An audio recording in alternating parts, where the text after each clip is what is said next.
Hello everyone, this is Andrew McNair from Swan Capital with our November 2015 Educational Economic Update. In this month's video, we're going to be talking about some of the major economic events that influenced markets last month and give you some insight into what it might mean for you as an investor.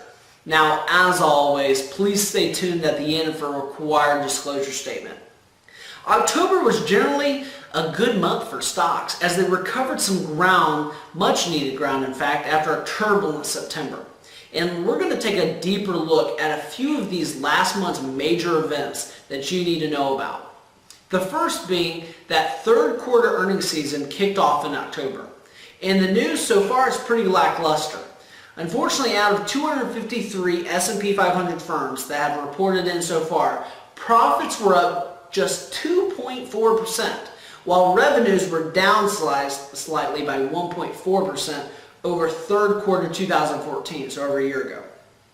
So what does that even tell us? Well, it tells us that U.S. companies are still dealing with a lot of headwinds, from issues like a weak global growth, a strong dollar, and volatile oil prices.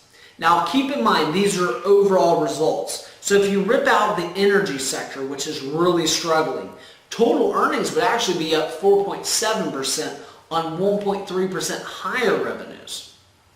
There are also a lot of individual success stories from companies that have achieved great results despite all these challenges. Again, that's our overall results, but there are some winners out there. And as a financial professional, our job is to find those winners and help our clients find these success stories out there. Now, in other news, the Federal Reserve Open Market Committee met again in October and surprised no one when it voted to hold rates stable.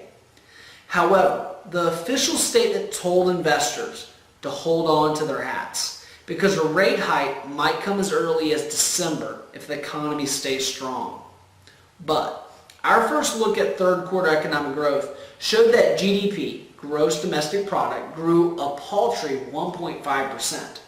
Now, this is just a preliminary report, and economists will continue to revise this data as several more times as time goes on.